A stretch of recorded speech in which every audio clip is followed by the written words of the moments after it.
Всем доброго утра. Вот в нарушении традиции сегодня снимаю утром. В эти дни организм мой меня тянет спать и отдыхать. И на удивление я все-таки выспалась уже, можно сказать. Дело в том, что каждый раз, когда я дарю сильной работой, у меня уходит очень много энергии, очень много жизненной силы. Я таким образом расплачиваюсь за это. Иногда просто неделями мне нужно восстанавливать себя, приходить в норму. И вот сейчас этот случай.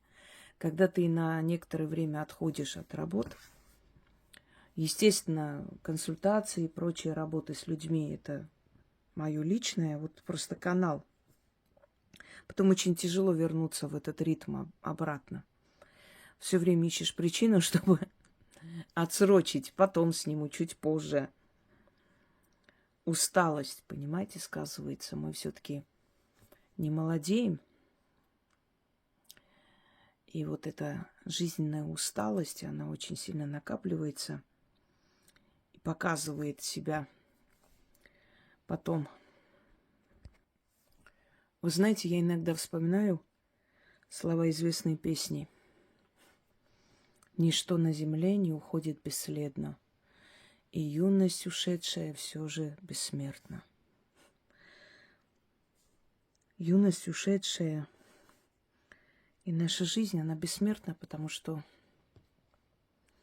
повторяется в наших детях, внуках, правнуках наши черты, наши характеры. Но кроме всего прочего, те, кто за нами наблюдают, за нами всегда наблюдают и наблюдает за нами подрастающее поколение. Нам кажется, что это глупые дети, несмышленные. Оно так и есть, конечно, но все, что мы делаем, запечатывается в их головах, в их разуме. И потом, в зрелом возрасте, они воссоздают и воскрешают эти призраки прошлого. И мы оказываемся в их мемуарах, в их картинах, в их произведениях. Как это было, например, с Кустодиевым. Его отец рано умер, и мать нанималась домработницей в богатые дома. Они жили в маленькой комнатке возле их дома, хозяев. Немножко заплетается язык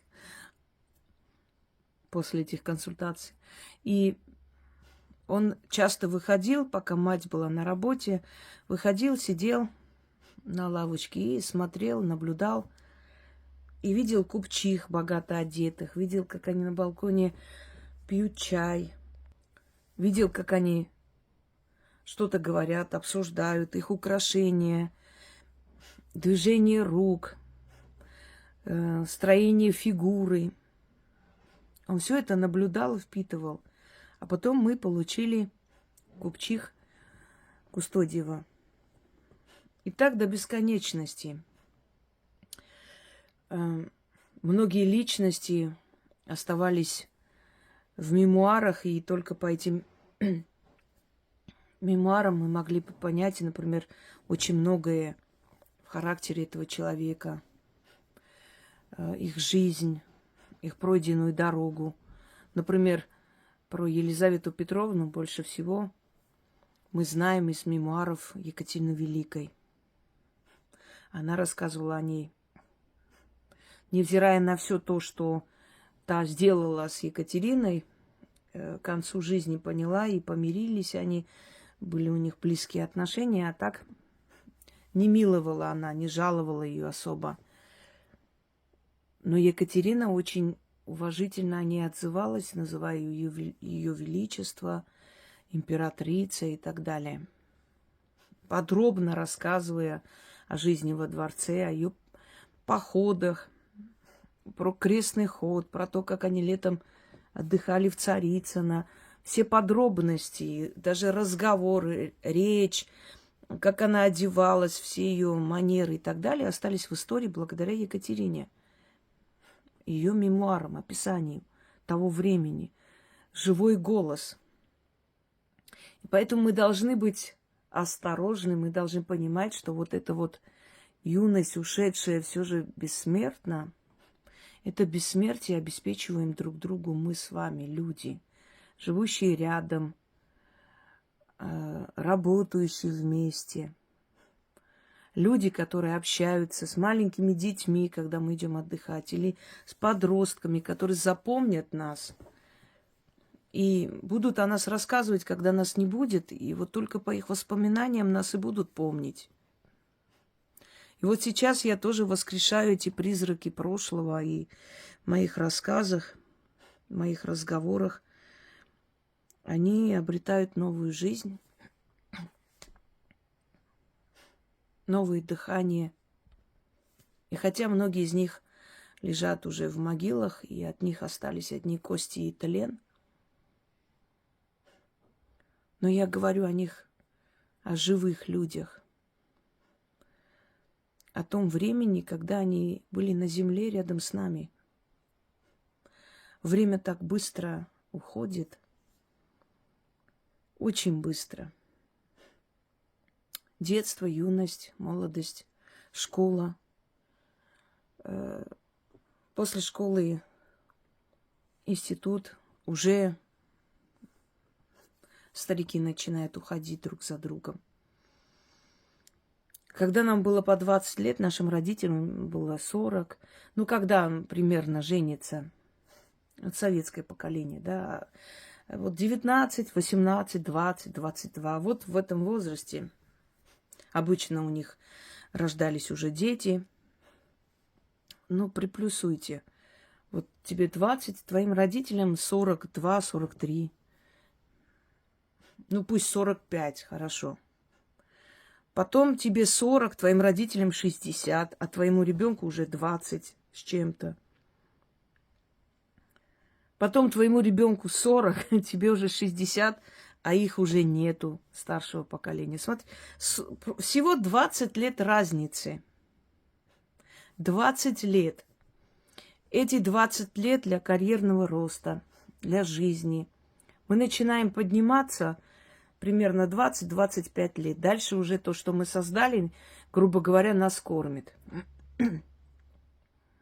Потом мы уже постепенно идем на уменьшение. Уже нет столько энергии, нет столько сил. 20 лет. 20. Тебе 20, родителям 40, прародителям, бабушкам, дедушкам по 60. Тебе 40, родителям 60, бабушек, дедушек уже нет.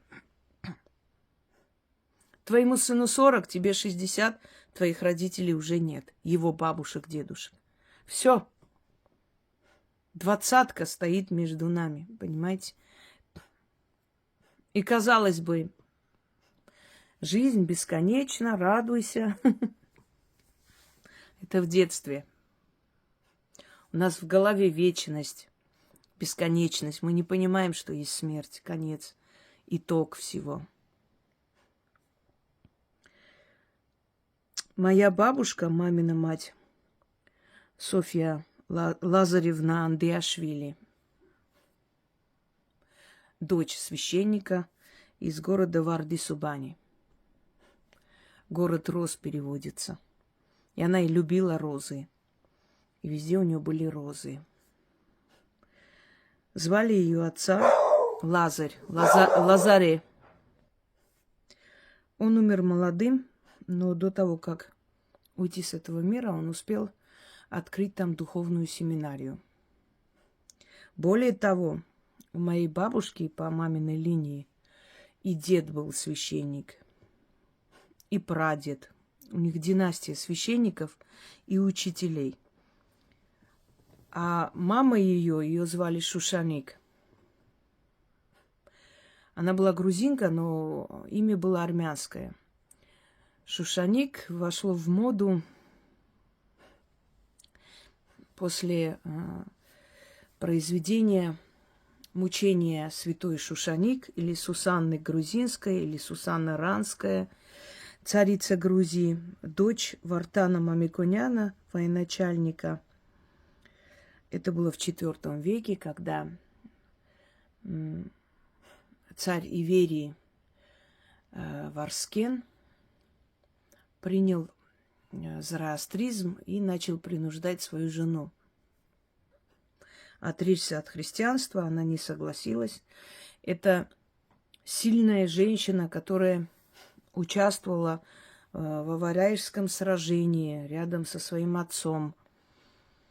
Она вернулась, то есть поехала в Армению, она поехала на свою родину для того, чтобы участвовать в сражении Аварайской битвы. И участвовала.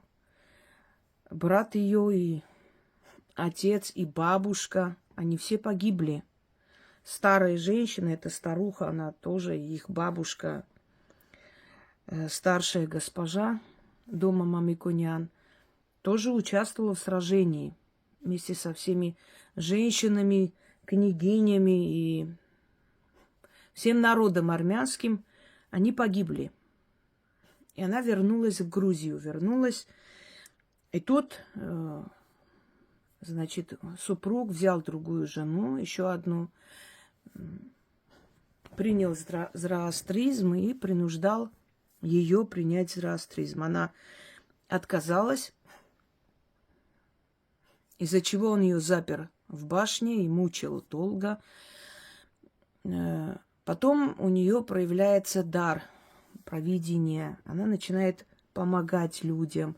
Люди потянулись к ней и получали исцеление и помощь. Когда Варскен об этом узнал, то приказал избить жену до полусмерти, после чего она живем в цепи гнила и умерла.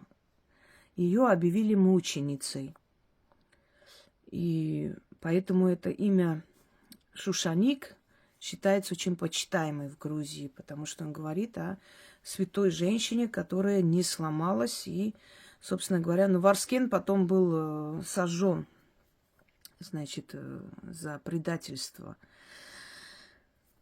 После этого в Грузии появилось проклятие, чтоб ты сгорел, как Варскен, Патьяшх. Да. Вот мою прабабушку звали Шушаник. Она была учительница. Точно так же из поколения в поколение ее бабушка, ее мать были учителями. Прадед моей бабушки по материнской линии был юрист, был адвокат. Вот такая семья, собственно говоря. Она полюбила моего деда. Родители были против. Ехать из Варди-Субани в такую даль, в армянское село, не хотели. Она сбежала с моим дедом. И моя прабабушка Арусяк рассказывает, что ночью они пришли, говорит, пришла наша сноха, тут же начала говорить, мол, где у нас тут картошка, где у нас мясо там в погребе, сейчас я пока вино принесу, ты, Рубик, иди принеси хлеб, я пока тут накрою стол. У меня, говорит, было такое ощущение, как будто у нас в доме живет уже 20 лет. Она была такая, долго не надо было уговаривать. Жили наши бабушки по маминой и отцовской линии очень близко друг к другу. Ну, как бы сказать, от их дома до нашего, от их огорода до нашего, не знаю, полметра, наверное. Идет такая маленькая дорога между нашими огородами и домами. Эта дорога шла вниз, в сады. Мы жили в таком месте нашего села, где начинались огороды, сады, природа, река. В общем, мой дед выбрал красивое живописное место. И прямо рядом с нашим домом, наверху, от нашего же сада, который после дома был такой большой сад, от нашего сада, не знаю, пару метров, и идет Транскавказская магистраль. Едут автобусы в Ереван, Баку, Дербент, куда хочешь. Никуда не надо выходить. Мы просто выходили, стояли там и езжая в любую точку планеты из нашего села.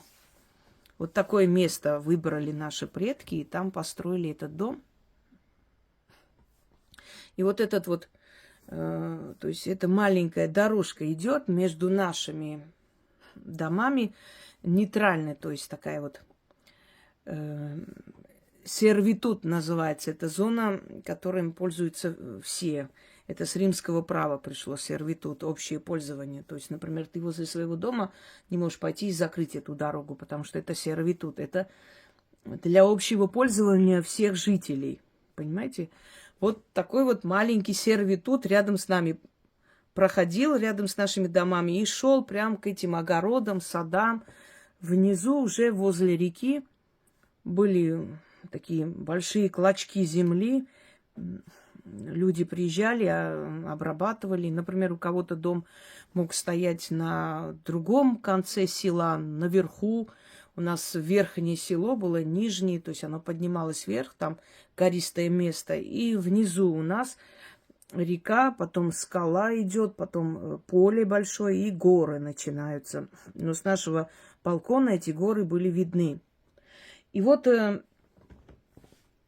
например, у человека дом мог быть на другом краю села, да, а земля дополнительно у него была еще и вот, например, у нас рядом с нашим домом близко. Так раньше давали это. Сельская община вот этими землями пользовалась. Если он женил сына, предположим, сын мог спуститься внизу, где у них там эта земля, и построить себе там дом. Один из сыновей, предположим, и жить. И так и происходило, что вот это вот земля нашего деда, вот мой брат там живет с родителями, а я вот здесь буду строить дом. У нас в селе очень много земельных участков принадлежали моему деду, прадеду, но нас раскулачили. Все собрали. У нас было 80 коров, огромное количество, значит, живности, земля, большая семья моего деда, и они все работали, все, значит, трудились и жили хорошо. Но пришли коммунисты, все отобрали, всех коров в колхоз. И моя бабушка рассказывала, прабабушка наша еще была жива, и говорила, что когда пришли, и один из ее деверов, маленький брат мужа, тогда рожали много детей, и старшему сыну могло быть 20-25 лет, он уже женатый, у самого дети, а мать еще рожает, понимаете? И вот они все вот так, ну, то есть возраст слишком большое различие. И он, говорит, побежал, и уже всех коров забрали, последнюю козу схватили, и он побежал и схватил эту козу, значит, за рога. Это была его любимая коза, подружка его, и начал плакать. И говорит, я помню, как один из этих, ну, милиционеров, ОБХСники, так их называли, так, говорит, схватил его за шиворот и так швырнул ребенка, просто сказал, иди отсюда, щенок. И, говорит, ударил просто ребенка чуть ли не об стену.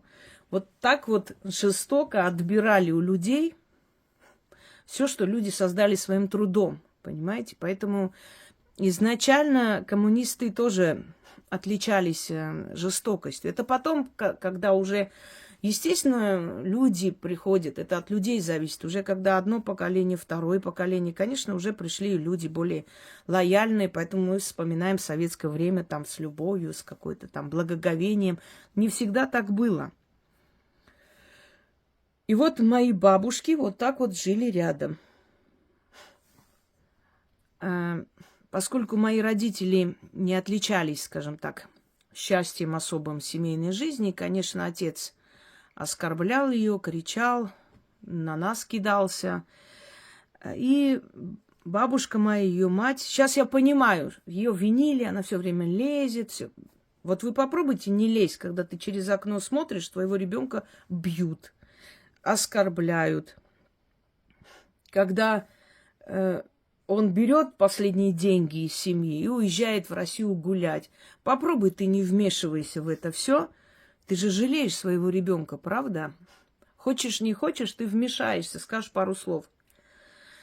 Сначала она ей говорила: бросай к черту, вернись, тут будешь работать, и замуж выйдешь, и так далее. Она, конечно, не соглашалась. Потом уже начала напрямую вмешиваться, когда видела, что он с кулаками лезет на мать, она проклинала его оттуда, он там ей грозился. Это было отвратительно, конечно говоря.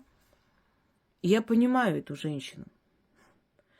Тогда, вы знаете, когда ребенок поддается общей волне, осуждает, почему-то мне в голове засела мысль, что вот моя бабушка виновата, что мои родители ругаются. Потому как плохому танцору все яйца мешают, а плохим людям или тупым людям все мешают в семейном счастье. И мне вот как бы вдолбили в голову, что вот если бы твоя бабушка не лезла, все было бы хорошо. И я, значит, ее ругала, и один раз, помню, пошла, сказала: бабуль, скажи, а вот ты почему лезешь все время, из-за тебя у нас дома ругаются? Она, конечно, поняла, откуда это, посмеялась. И говорит: вот когда у тебя будут дети, ты тогда поймешь, почему я лезу. То есть вот так она мне ответила. И я сейчас думаю, если бы я через дорогу видела, как бьют мою дочь, я бы не просто лезла, я бы просто взяла топор и пошла бы туда. Серьезно. Понимаете, это какое было терпение.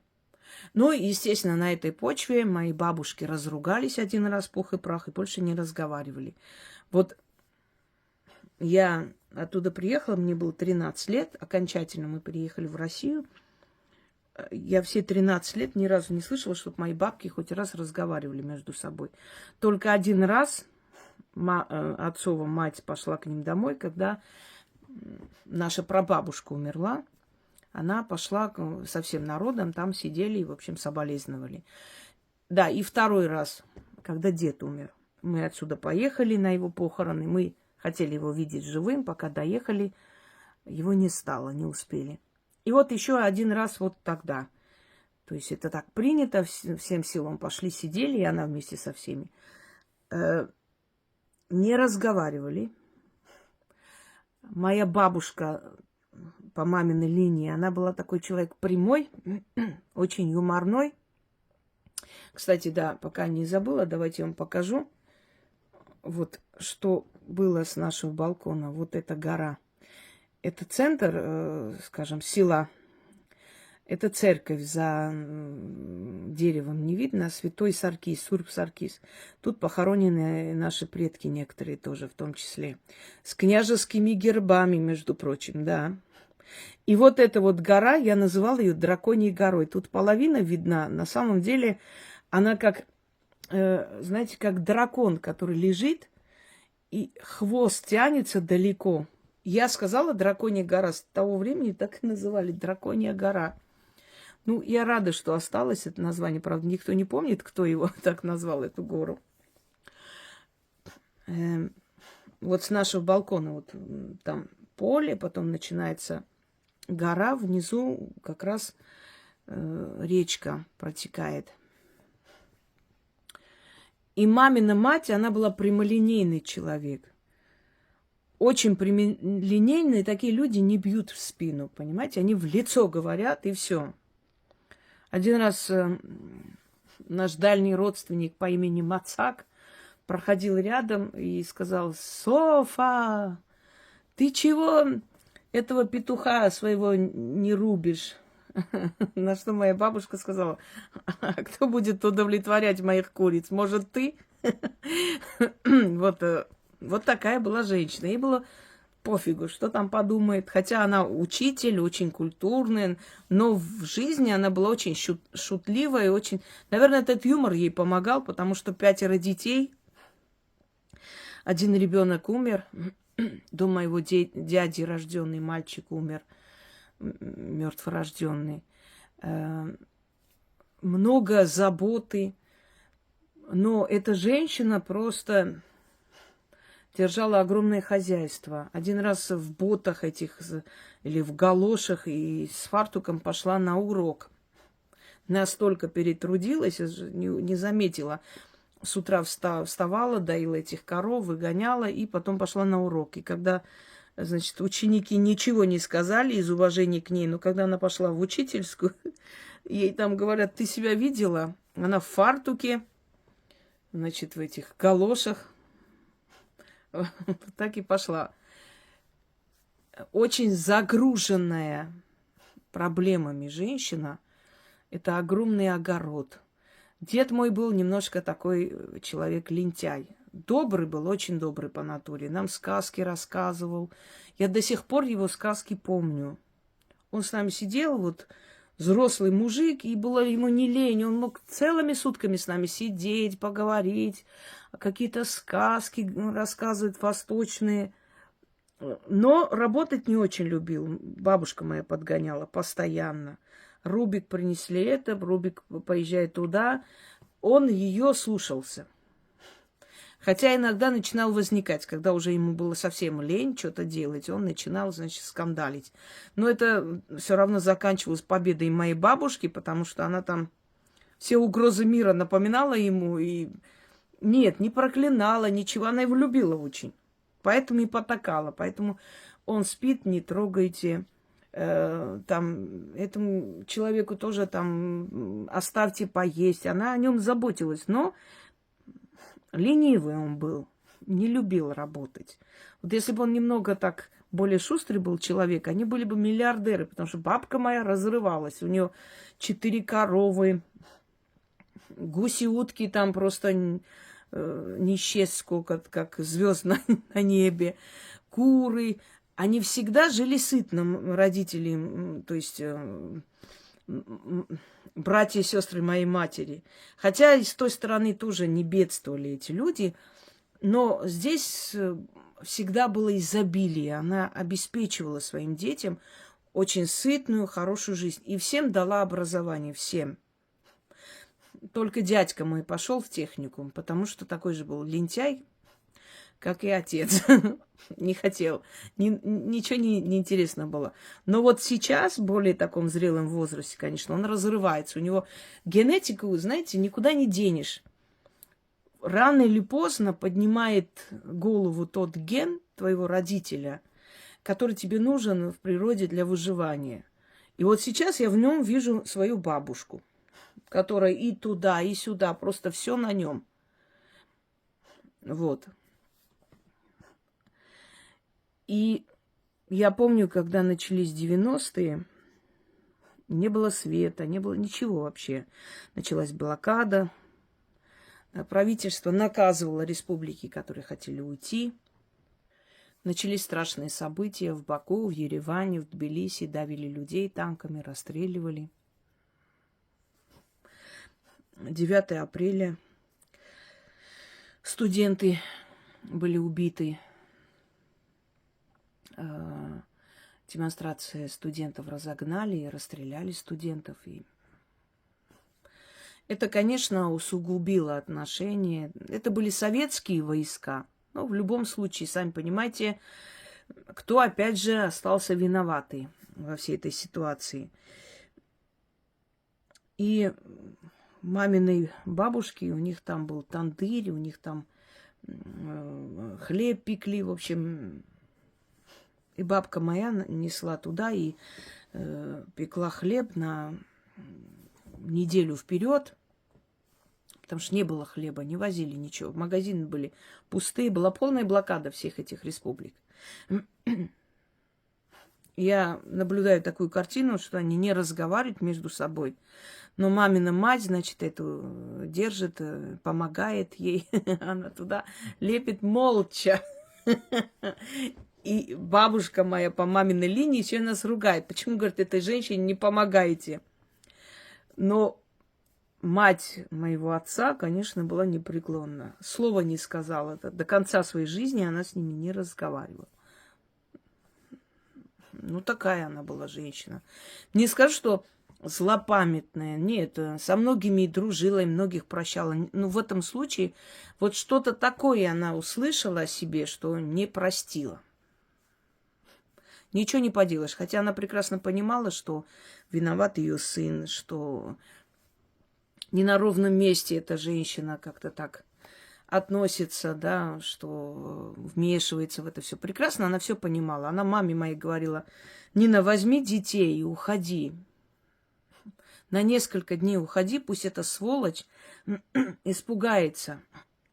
Подумает, что потерял семью, может, хоть одумается, придет в себя.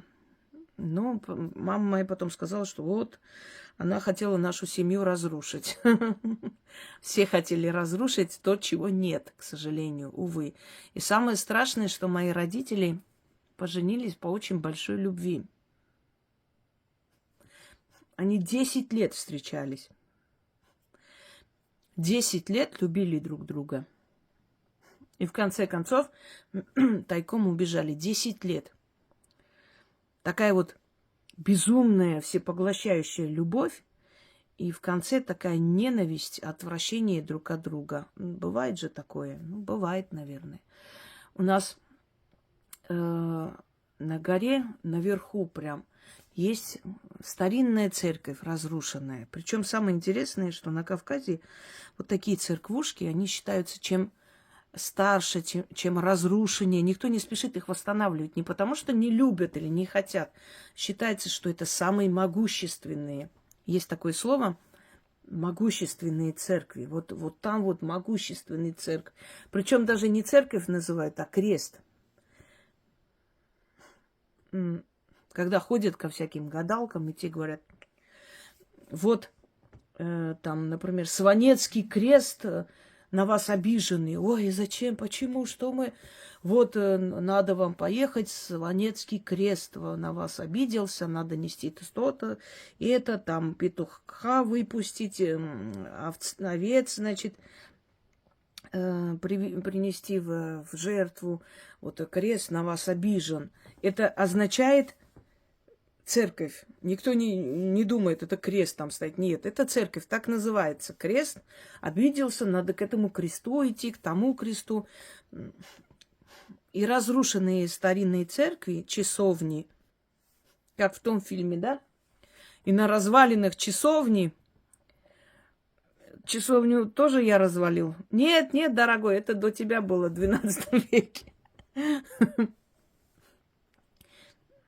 Вот развалины часовни считались сильными. Так вот, есть такая часовня старинная. На нем написано: «Сия часовня» на армянском языке построена княгиней Еленой во спасении души ее. И там внизу голуби, голубки,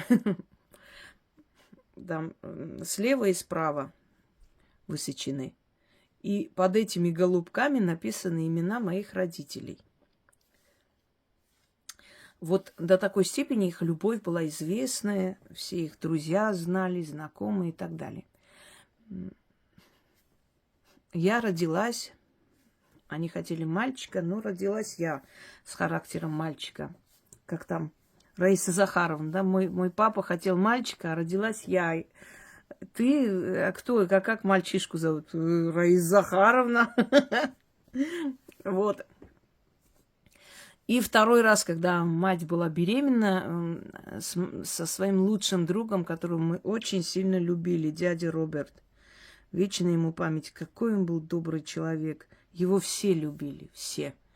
Вот я не знаю человека, который о нем сказал бы что-то плохое.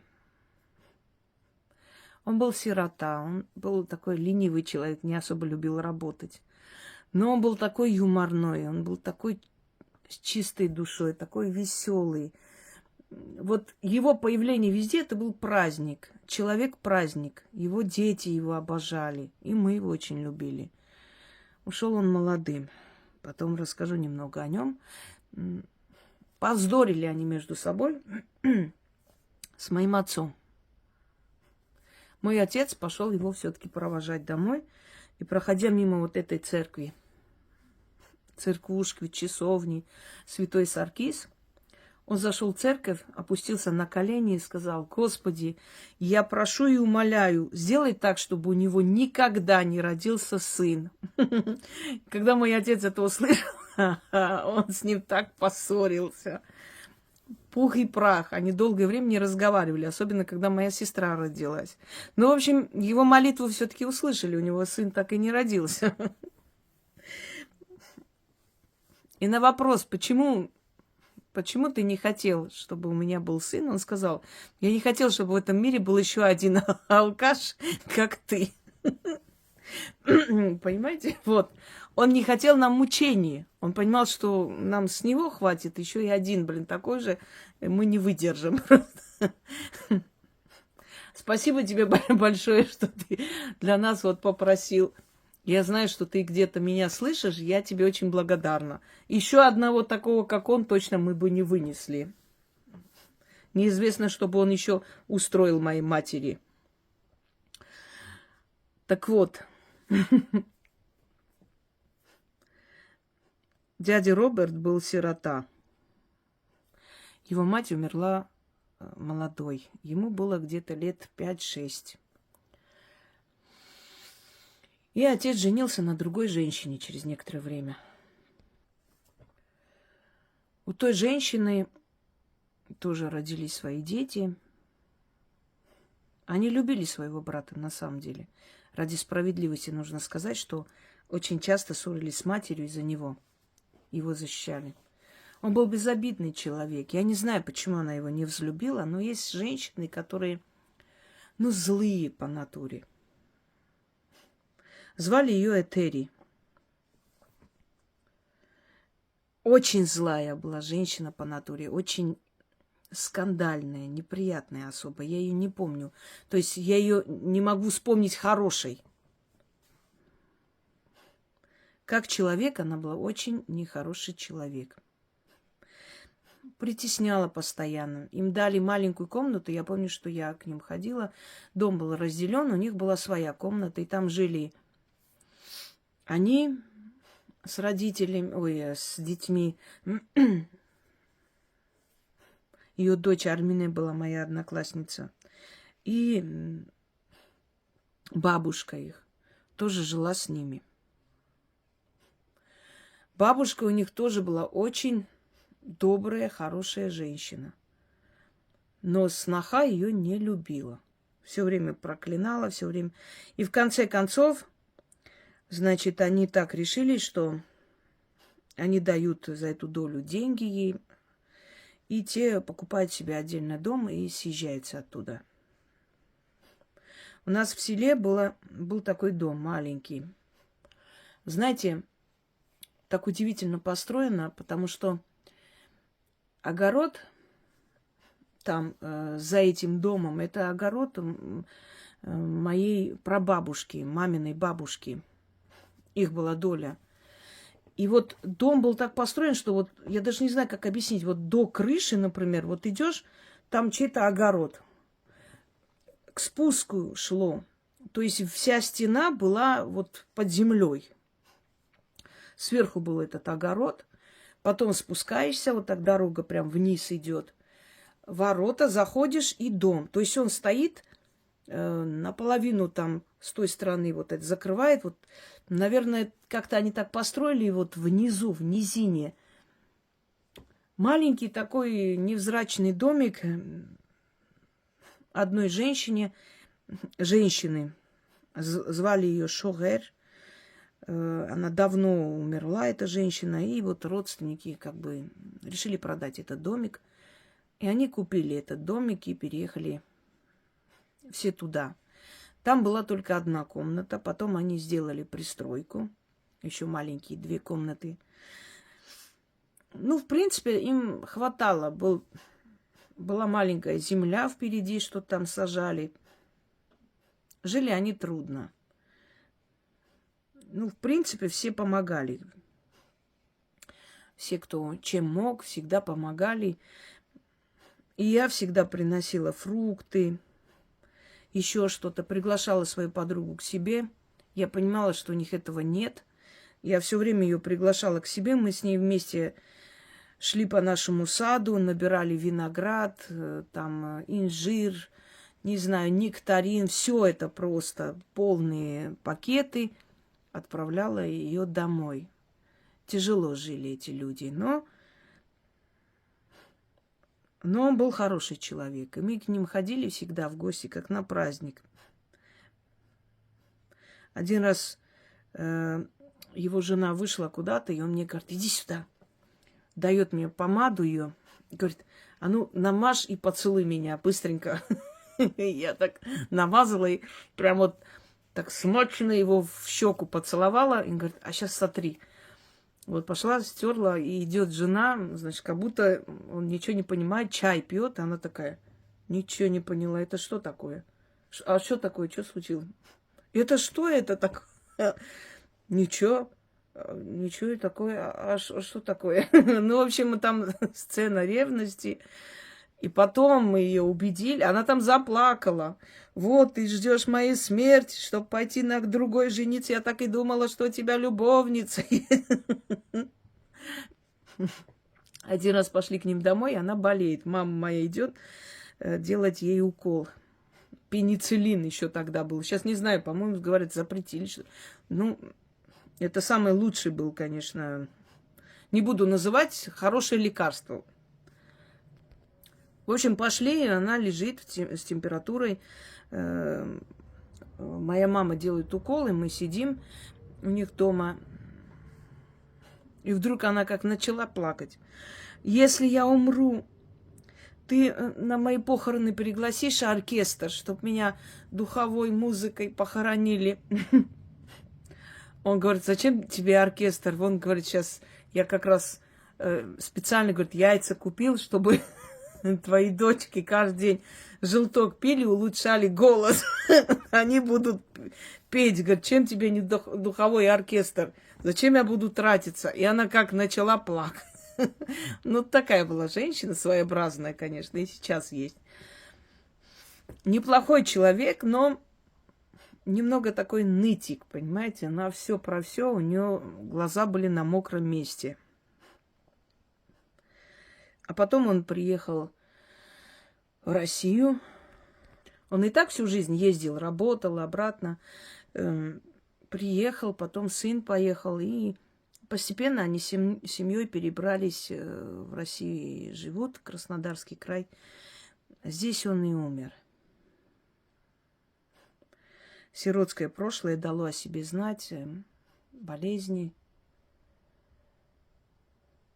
состояние не очень. Ушел он молодым. К сожалению. Молодым ушел еще и друг моего деда. Но он ушел после моего деда. Его звали Володя, Владимир. Так его и называли. Волод. По-кавказски. Всю жизнь работал этот человек в России. Вот Волгоградская область. Все построено моими дедушками. Их друзьями, их бригадой. Даже где-то есть на этих турбинах написано имя моего деда Геворг. Когда проезжаем в Волжский, я очень часто смотрю туда. Он говорил, что он там написал, они это строили. Кирпичами он выложил свое имя. Строили они здания, тогда Советский Союз вовлекал с Кавказа бригады, ехали, ну, работали вахтовым методом, как сейчас. Это была одна страна. И однажды они написали от имени его жены Айкануш письмо Володе. Якобы это она написала. Он открывает письмо.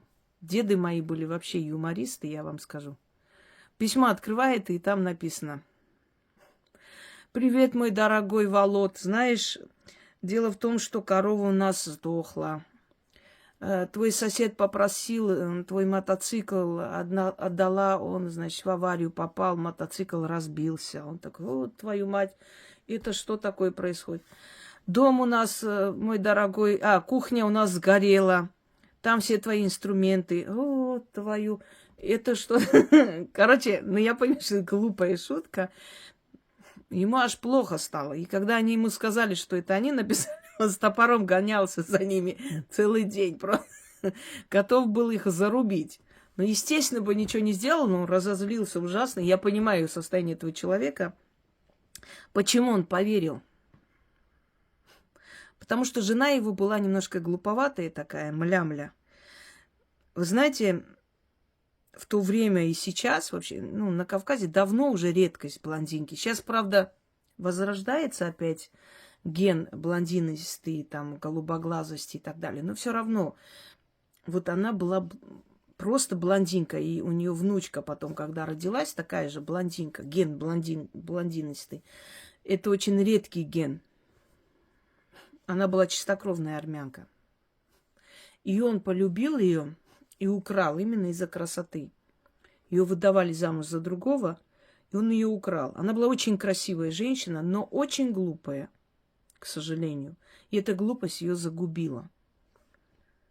Однажды он, значит, он по делам поехал перед Новым годом. А она поехала в магазин покупать детям торты, еще что-то. Районный магазин. И в это время, значит, двое девочек и мальчик остались дома. Дети. Мальчика звали Давид. Девочки сказали, что им холодно. Он принес бензин из, значит, перелил из мотоцикла отца, или там был бензин, я сейчас точно не помню подробности. С гаража принес бензин, налил и поджег. И, конечно, начался пожар, и одна из девочек, которая рядом стояла, сгорела. Пока крики, пока соседи побежали, потушили, ребенок умер. Когда мать приехала, и он приехал. Сначала он приехал, матери нету. Она оставила. Маленькие были, совсем маленькие. Нельзя было этого делать. И когда увидел и узнал, что произошло, говорят, что он в гневе ударил ее кулаком по голове и на месте умерла. Просто отключилась и умерла. Потом соседи, для того, чтобы дети вообще не остались сироты, его еще и посадят. Мало того, что ребенок умер, еще сказали, что, мол, ей плохо стало. Она увидела, что ребенок умер, и что у нее, значит, инсульт случился. Вот. Тогда не было такой экспертизы, знаете, особенно в селениях. Никто не ходил, никакие не брал. Какие-то годы, я даже не могу вам предположительно, наверное, 50-е годы, где-то так. И их похоронили в один день. Случилась такая страшная трагедия. Давид убил сестру и мать. Потом этот Давид вырос. Вот этот Владимир привел оттуда жену. Звали ее Дуся. Добрейшая женщина. Она стала им матерью. Просто невероятной доброты человек. Я помню, как она несла к нам, значит, в руках этого их младенца, их сына, заговаривать. Бабушка моя заговаривала. Ночью ребенок, значит, плакал, много не спал. И я эту Дусю помню. Я помню, как она успокаивала и какую песню она пела. Представляете? Сейчас я вот вспомню. Не знаю, как у меня получится спеть, голос не оперный. Но это очень старинная русская песня. Ох, я молодая, вяну, как трава, кину, брошу мир, уйду в монастырь. Кину, брошу мир, уйду в монастырь, уйду в монастырь.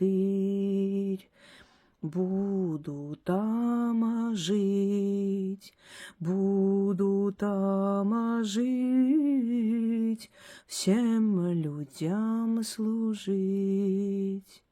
Буду там жить, всем людям служить. А я молодая, вяну, как трава, кину, брошу мир, уйду в монастырь. Кину, брошу мир, уйду в монастырь. Вы представляете, мне было 5-6 лет, когда она приходила к нам.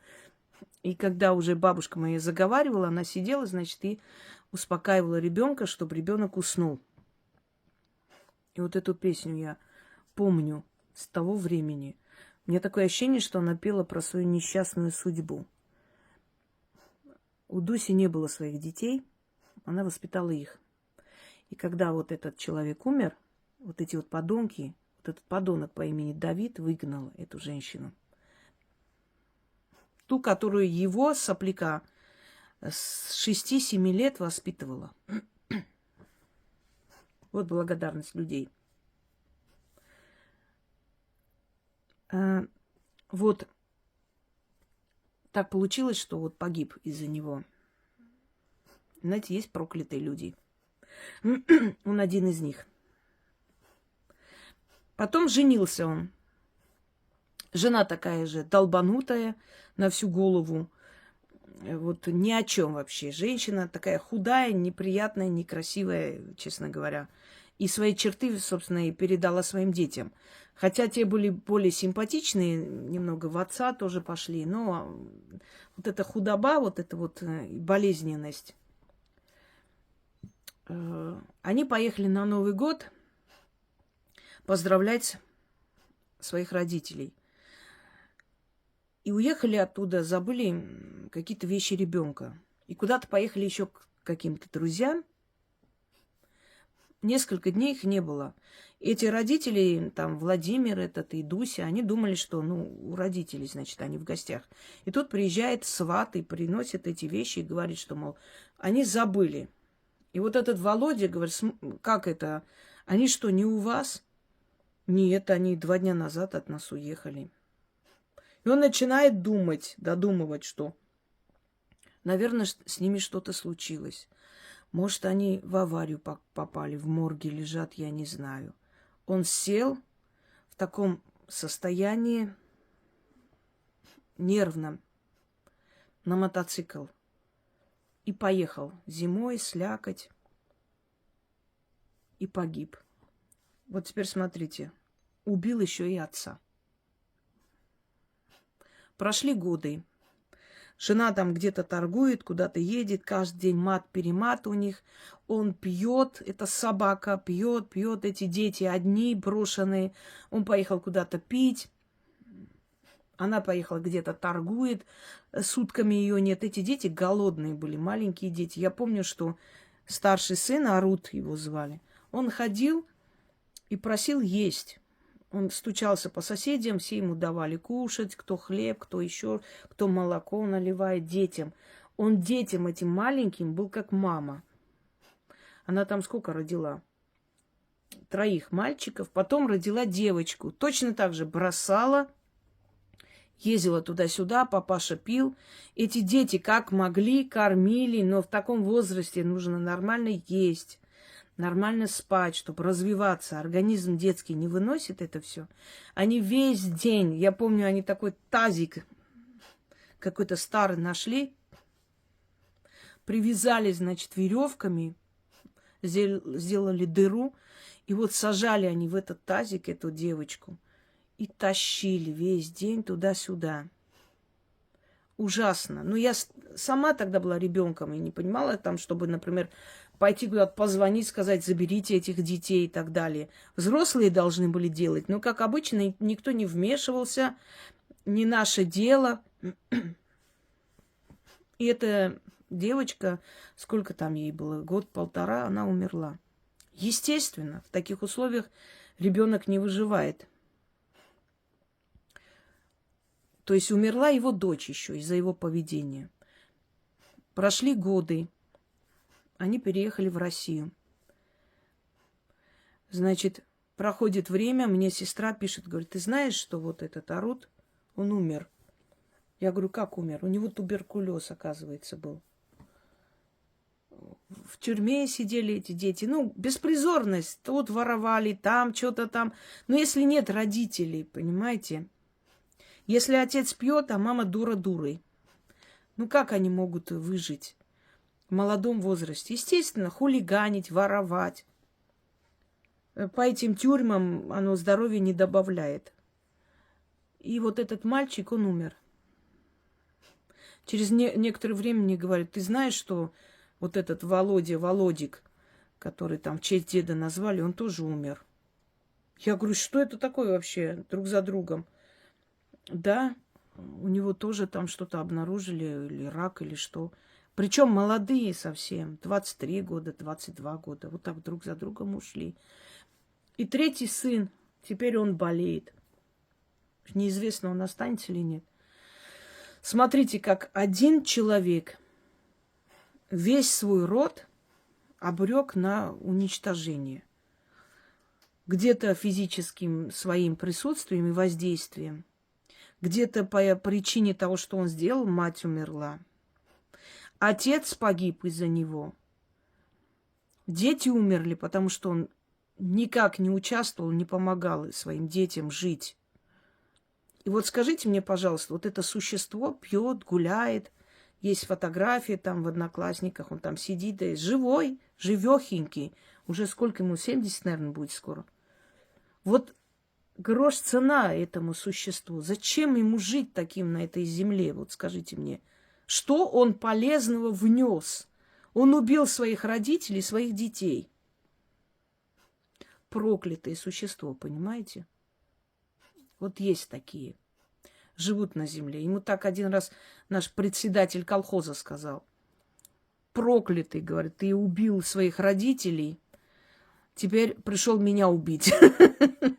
Он там его достал, что-то говорил. В общем, он вывел его. И сказал, ты своих родителей угробил, теперь пришел меня угробить.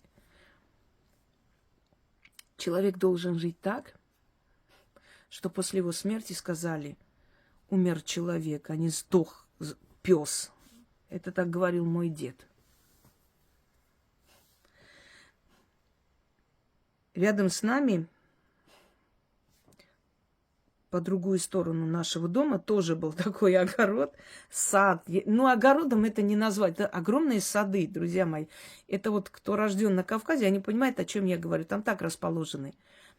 Вот дом, потом чей-то сад. Ну, огромный сад. Если там пешком пройти, например, минут 15 надо идти, чтобы с одного конца до последнего или больше. Представляете, это какие они огромные земельные участки, которым владеет каждая семья.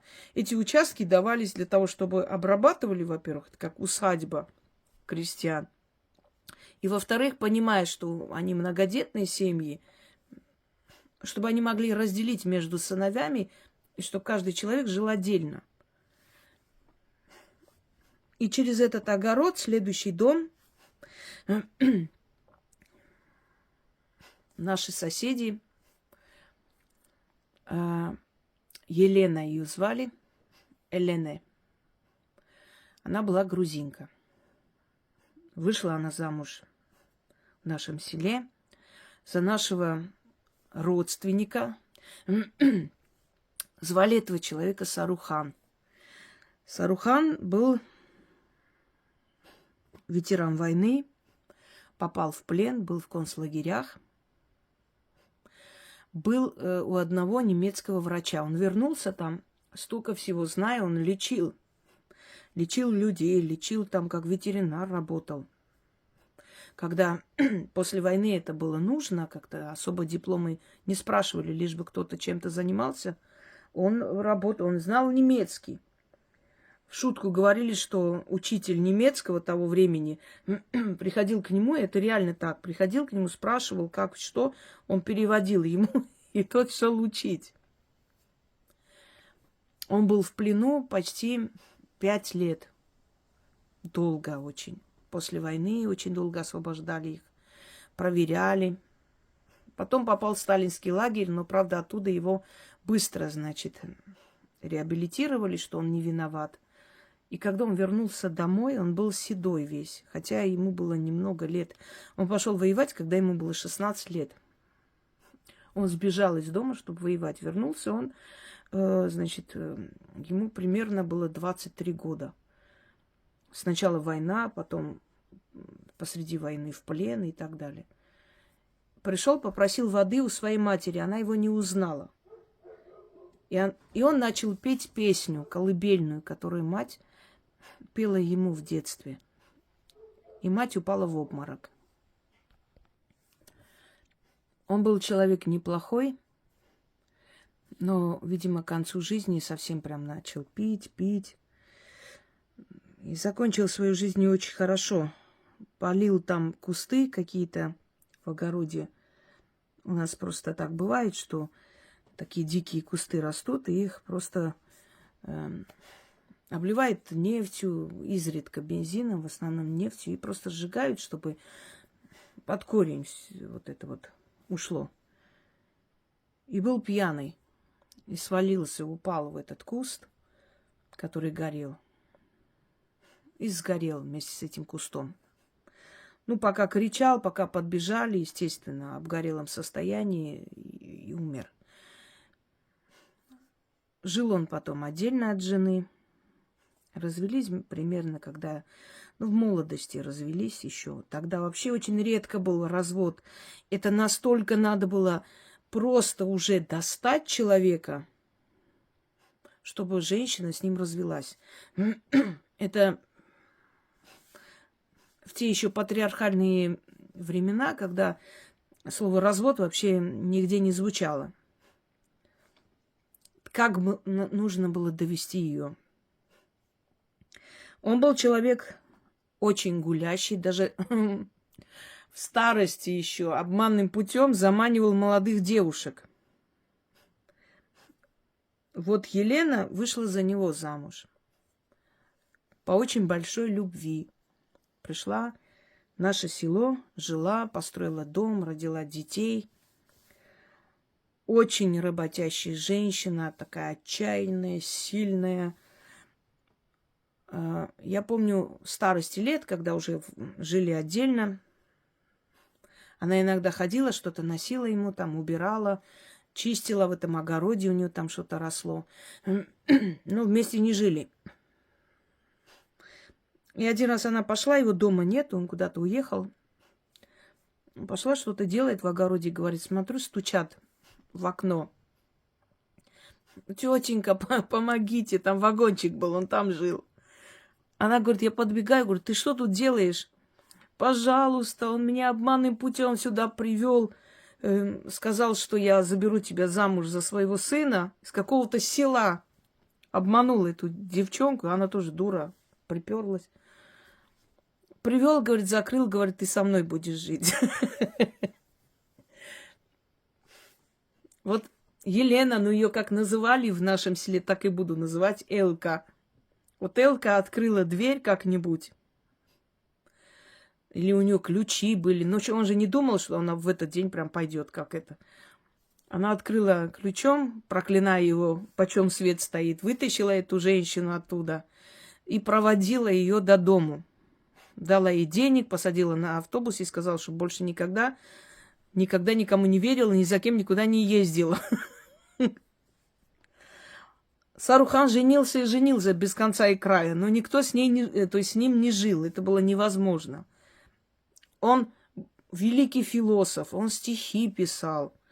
Я не знаю, вы же знаете, все алкоголики, они очень великие философы, мыслители, очень нежные слова могут сказать, песни петь тебе, но на этом все заканчивается, романтика. С ним никто не жил. А после развода Элка отдала детей в интернат еще в те годы и пошла работать в Западную Грузию, собирать чай на чаевые плантации. очень много трудилась. Я помню ее, она рассказывала, говорит, каждое утро мы вставали рано утром, и я бужу ребенка, ну, называла ребенком, уже взрослый был Амиран. Сынок, вставай. И он: мам, дай немножко посплю еще. Нет, сынок, надо вставать. Нам сейчас спать нельзя много. И вот они ездили в Армению, что-то продавали, потом обратно. Трудилась очень, была измученная женщина жизнью. Но всем своим детям помогла, дала приданой дочери, жила с младшим сыном.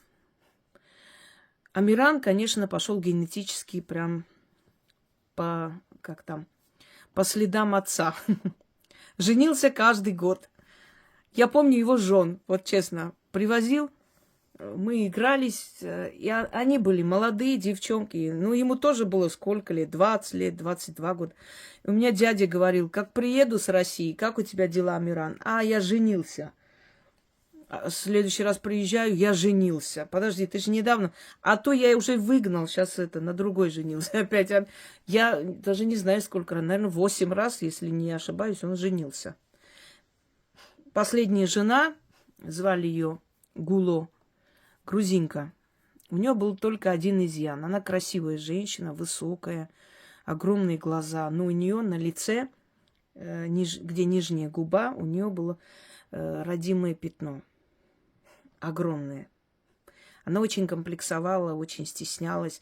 Я помню, носила водолазки, вот так закрывала лицо. Но как человек просто золотой. Просто золотой человек. Хозяйственная, все делала дома. Просто дом начал просто цвести и пахнуть. Они там и коров завели, и чего только. Потом она смотрела, как у меня мама ремонт делала дома. Значит, на потолок клеила эти обои. Творческие, она была человек. И смотрю, Гуло тоже сделала такой же красивый ремонт. То есть она человек, который все время старалась для семьи, для своих детей. Очень. И терпела его. Он много пил одно время. Ужасно много пил. Приходил и потом играл. В 90-е годы начались вот эти вот пороки. Играли на деньги. Он приходил, деньги уносил, отдавал.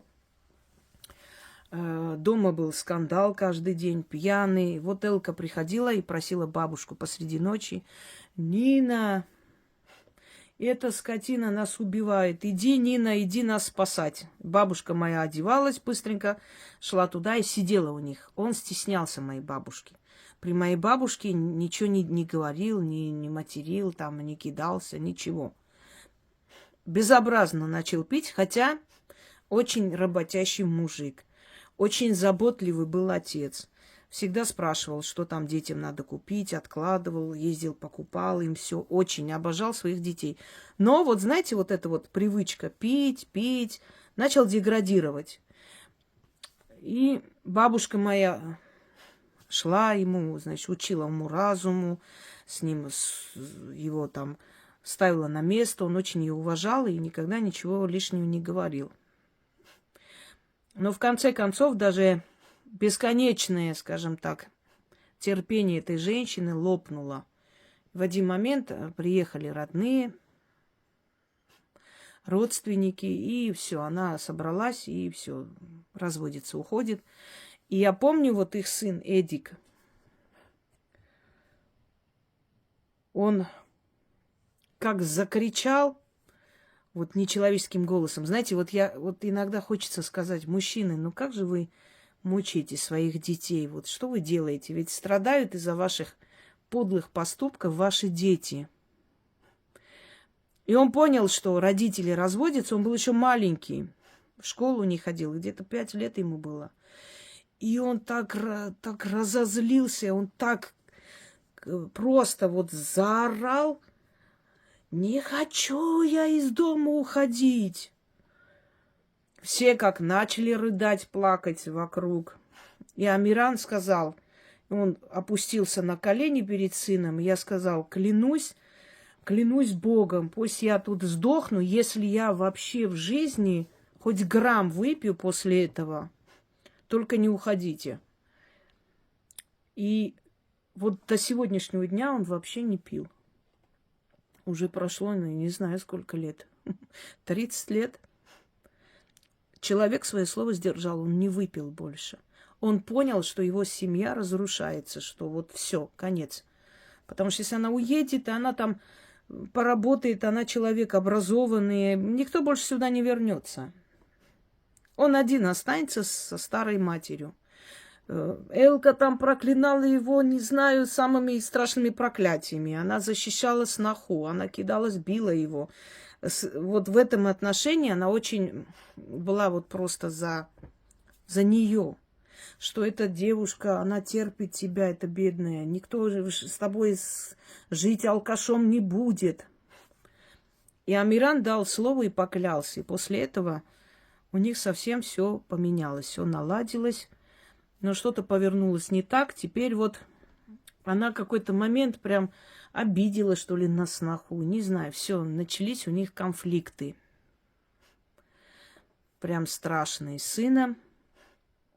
А может, сын просто, знаете, затаил злобу. Он все время говорил, ты нас бросила в детском доме. Она не в детском доме, а в школе, интернате. Мне надо было работать, вас поднимать и так далее. В общем, в конце концов, она поехала жить к старшему сыну. Там многодетная семья и очень замечательные дети. Не очень давно, когда у меня там мама поехала с детьми в Грузию, и говорит, я там Елену встретила. Причем все имена она дала своим внукам. Ясаман, Елена. Такие необычные имена. Эта женщина была настолько ярая патриотка армянского народа. Вот редко среди армянок таких встретите, как она защищала армян. Как говорила про Армению, понимаете, все время, что историю изучайте, это ваша кровь. Пусть я и грузинка, но отец-то ваш армянин. Не забывайте, кто вы по происхождению. Я никогда не видела ни грамотная женщина, обыкновенная крестьянка. Но как она понимала вот такие вещи. Сильная личность, ее все боялись, побаивались. Если она там начинала с кем-то ссориться, это просто до смертоубийства доходило. Ой, единственное, что она очень уважала мою бабушку, и она сказала, я, говорит, в этом селе только Нину не била никогда, всех избила. Озлобленная, понимаете, где-то из-за своей судьбы и жизни. Ну, представьте, остаться ближе к 30 годам абсолютно одной, в те годы, когда это вообще не поощрялось и не уважалось, бороться с общественным мнением, бороться, значит, за место под солнцем, бороться за детей, дом строить, все это очень сильно отразилось на ее характере. Она стала очень сильная, но очень такая жесткая женщина. И она говорила, я, говорит, в этой жизни не била только Нину и свою сноху. Все остальные соседи испробовали ее кулак. Потому что там лишнее сказали и кидалась. Потом плакала. Была очень добрая женщина. Вот, невзирая на все это, душа была очень добрая. Я никогда не видела вот такое сочетание жесткости и доброты. Кошек, собак кормила, там добрая до невозможности, но жесткая, но такая бескомпромиссная. Если надо, там такое скажет. Любой мужик аж краснел от этих слов. Но ей было параллельно, собственно, чье-то мнение. Может, это и было, вы знаете, ее секрет выживания, кто его знает.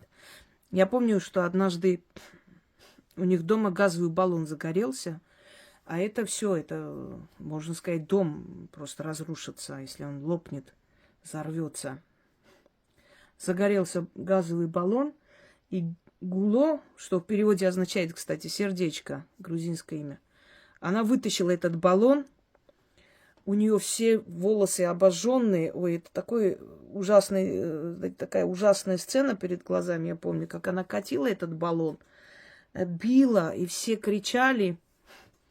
В общем, в конце она, значит, потушила этот баллон и упала в обморок. И я тогда поняла, что у человека есть сверхсила внутри. Мы сильные, когда нужно бороться. Когда мы уже все сделали, наш организм, разум, все, то есть требует отдыха. Вот мы спасли дом, все, ресурсы заканчиваются, человек падает в обморок. Ради того, чтобы детей отдать в армянскую школу, она выучила армянский алфавит, армянские слова. Она сидела с ними, читала. Я помню, когда она читала «тик», «ник», «та», «тик» и учила. Мы пошли в школу. Их мальчик Эдик пошел 1 класс. И с ними вместе шла сестренка Лали. Такая смешная, маленькая, круглая. И Лали как начала плакать. Я тоже хочу в школу. А почему только он? Я тоже хочу в школу. Ей 5 лет. Они друг за другом родились. А в нашей школе нехватка детей. И тут директриса говорит: а давайте, говорит, пусть она тоже ходит в школу. Ничего страшного. Маленькая, ну, зато как бы легче будет. Может, даже 2 года будет в одном классе лучше. Но она не осталась 2 года. Она вот закончила раньше, на год. Она заплакала, ее тоже определили в школу в 5 лет. И вот мы все вместе, каждое утро, значит, они с нами отпускали, потому что мы были старше, и им было спокойнее. Мы с ними за руку шли в школу нашу. Вот у них была собака Бухар. Вот эта вот кавказская овчарка серая, это их собака. Эта собака меня очень сильно любила. На всех кидалась, лаяла. Я могла подойти. Даже они боялись подойти. Я нет. Такая была жесткая. Ну, вообще, говорят, собаки похожи на своих хозяев. Она была похожа на Элку. Когда она лаяла, все собаки молчали. Когда Элка с кем-то ссорилась, все соседи молча стояли, потому что понимали, что это не шутки. Знаете, вот этот сериал «Клон», есть там некая Донна Жура была, которая все время говорила, это вам не шутки. Вот копия ее и лицом, и разговором, такой похожей актрисы еще не видела. И мы говорили в шутку, говорю, это наша Элка, это вам не шутки. Давно ее нет, конечно, уже давно. Внуки уже взрослые. Сколько им лет? Ну, они там моложе нас были там на 3 года, 2-3 года. Сейчас им 43-42 года, вот так вот. Примерно такой возраст уже. Взрослые люди, женатые. Красивые очень дети получились. Амиран сам по себе был светлый, и Элка была такая, можно даже сказать, и рыжеволосая, светлая женщина, голубыми глазами. И вот этот ген светлый она передала своим детям, внукам. Рядом их дом, мы там играли, тутовое дерево огромное. Я вам говорю, знаете, а перед глазами их дом. Вот в мельчайших деталях все помню. 90-е годы, когда эти все начались блокадные времена, мы все жили внизу, нижний этаж. Не было возможности топить весь дом. Мы все внизу ютились зимой. Летом был праздник, потому что уже можно было подняться на верхний этаж. А зимой экономили дрова, и все мы жили на нижнем этаже, они тоже. Я помню, мы пошли к ним, а у них маленькая такая перегородка в доме, там цыплята. Я шла специально ради этих цыплят, чтобы их увидеть. Не знаю, какое счастье было. Цыплята там мне позволяли, я держала в руке, он такой чирикает весь, пищит. Кухня внизу, комната одна. Потом, когда они поссорились, Элка пошла, значит, отдельно там за домом тоже комната у них там поселилась. Потом они помирились. В общем, целая история была. Она очень много отдала своим детям, очень много отдала мужу до развода. Да и после развода она ему помогала, не оставляла в беде. И хотела получить обратно это тепло и любовь, понимаете? А дети эгоисты, они растут, у них своя семья, они уже не помнят, что ты там сделала. И, как говорится, ночная кукушка дневную перекукует. Есть женщина, которую можно любить. Зачем уже мать нужна, в конце концов? Муж, который за всю любовь и человеческое отношение к нему одни измены, алкоголизм, не работал, ничего, лентяй. И, конечно же, у этой женщины был выбор: либо жить с мужем-алкашом, ничего не добиться, впроголодь в какой-то землянке, либо послать его, вопреки общественному мнению, бороться за себя, за своих детей, работать день и ночь, строить дом, завести хозяйство, огород, сад, жить нормальной человеческой жизнью, как все жили в селе. Ни в чем не нуждаться, ни у кого ничего не просить. И не просила она никогда ни у кого. Никогда. Это был не такой человек. Она очень много работала, создавала, у нее все было. Но какой ценой? Ценой ее молодости. И когда уже пришел момент, когда, понимаете, все сделано, уже поставлены дети на ноги, уже у них семья, уже у тебя свой дом, хозяйство, ты все это дала своим детям, уже хочется отдохнуть, хочешь, чтобы тебя любили, заботились. А тут начинает сын пить, его семья рушится, понимаете? Все это отразилось на ее психике, на ее характере. Но я в любом случае, невзирая ни на что, с большой любовью помню эту женщину, вечная ей память. Пример мужества и силы выжить. На самом деле, с большим уважением и любовью я ее помню. Знала бы она, что когда-нибудь я о ней расскажу в России, например, моим зрителям. Знает, наверное, оттуда увидит. Вот на этом, наверное, эту часть мемуаров я завершу и продолжу, поскольку мои зрители говорят, что им интересно. Желаю нам всем удачи и помните, что возвращение в детство, в то время, когда ты был счастлив, это как возвращение к чистому источнику и спить воды. Понимаете? Очистить душу. Мы почему смотрим советские фильмы? Мы хотим видеть настоящее искусство. Мы как испили чистой воды, понимаете? После всей той грязи, этих сериалов про Путан и прочее, мы возвращаемся к старым фильмам, где не играли, а жили просто. И перед тем, как играть какую-либо роль, месяцами эти люди настраивались, месяцами просто создавали этот образ, потому что это все важно на экране. Мимика, разговор, интонация. Это создает героя, и которого смотрят просто десятки лет и восхищаются. Это не игра, это жить жизнью этого героя. Потом я смотрю, например, старые грузинские фильмы. Тоже фильм «Атарова вдова», «Мачеха Саманишвили», «Башьячук», «Мамлюк». Знаете почему?